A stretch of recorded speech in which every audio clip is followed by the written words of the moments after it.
passare i treni, le strade deserte di Tosè. Da una casa lontana tua madre mi vede, si ricorda di me, delle mie abitudini. Buongiorno a tutti, mi chiamo Mauro Pinoda, sono il presidente del gruppo esploratori e lavoratori Grotte di Villanova che insieme all'associazione Valli del Torre organizza questa passeggiata ludico-motoria. Benvenuti nel bellissimo paese di Villanova delle Grotte, oggi per fortuna è uscito anche bel tempo. Questo appuntamento ormai è diventato una consuetudine ed auguro a tutti quanti un buon divertimento. Si ricorda di me, delle mie abitudini, e per un istante ritorna la voglia di vivere a un'altra velocità. Passano ancora lenti treni per Tosè.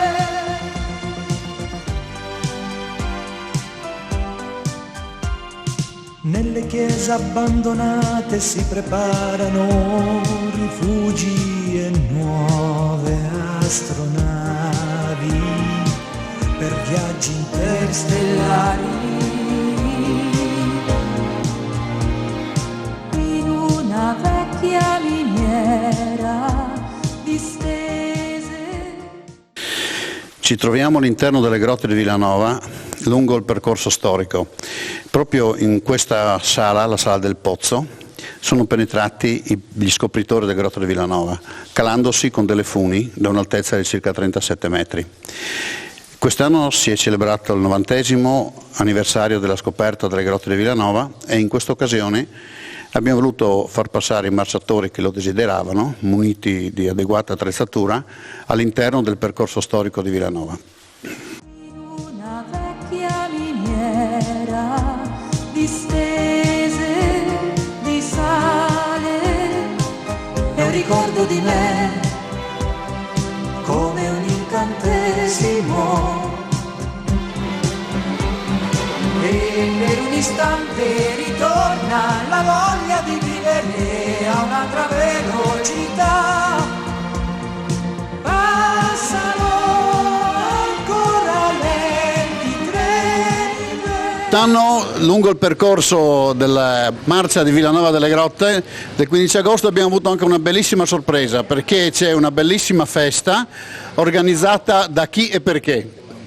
Buongiorno, niente, noi siamo gli Splumaz, abbiamo festeggiato il 15° anniversario, la festa si è svolta questa notte con vari gruppi e varie cose, e niente, adesso aspettiamo di pranzare con tutta la gente che verrà a salutarci e speriamo ci sia un bel tempo e che la festa vada per il meglio.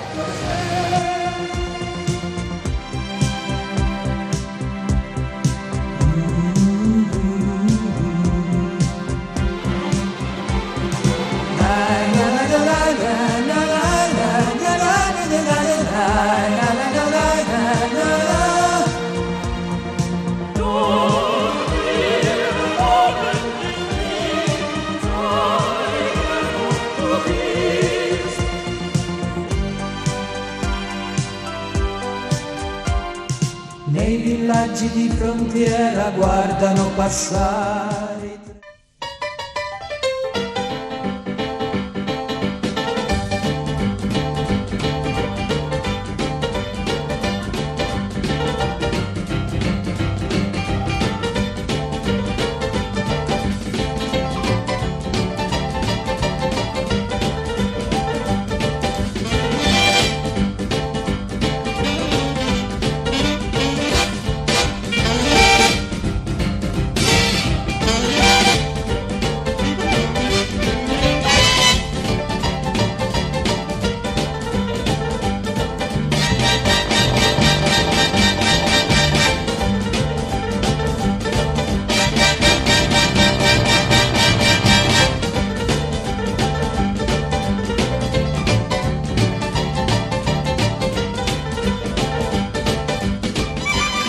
Buongiorno, sono Cinzia, una rappresentante della Sagra del Toro di Corniolo e vi do il benvenuto qui a Corniolo per la seconda edizione della Marcia del Toro. Il tempo pare sia clemente nonostante la pioggia di ieri sera, i partecipanti stanno arrivando numerosi, noi non vediamo l'ora di partire tutti e quindi vi do il benvenuto di nuovo, vi auguro una buona camminata e ci ritroviamo durante il percorso.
Siamo qui al primo ristoro e abbiamo fermato la signora qui che ci darà sicuramente qualche notizia, qualche sua idea sul percorso, sulla corsa, com'è andata. Allora, è la mia prima esperienza e quindi sono molto contenta, mi è piaciuta molto la location anche all'interno del percorso del bosco, mi è piaciuto tantissimo, ricorda un po' la nostra bassa friulana e quindi ciò che abbiamo anche molto da valorizzare.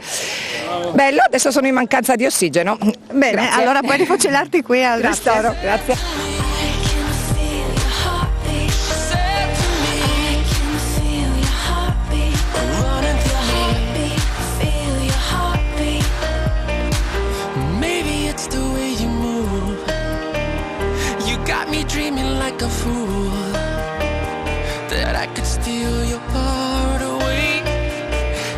Steal your heart away. No matter what it is you think, I'm not the kind of girl to blink and give my heart away. Stop trying to steal my heart away.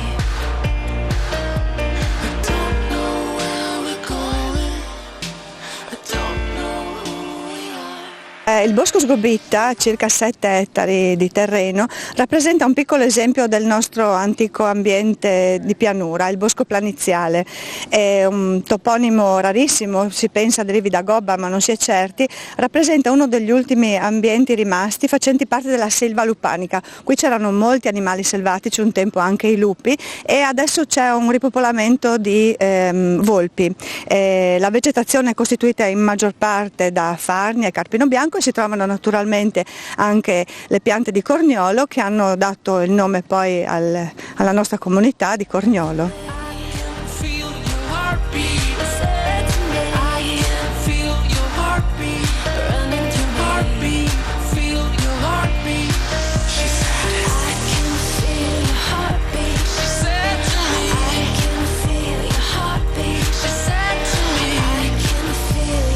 Le immagini che state vedendo appartengono alla casa Lorenzetti, una casa risalente agli inizi del Novecento e ora appartenente alla famiglia Tomasin.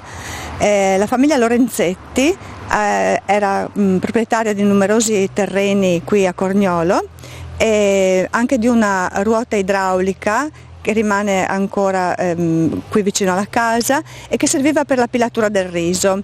Più a nord qui del paese, in località Pramugnan, i Lorenzetti possedevano anche un mulino e i numerosi terreni, la ruota idraulica e il mulino davano da lavorare in pratica alla maggior parte della gente del paese.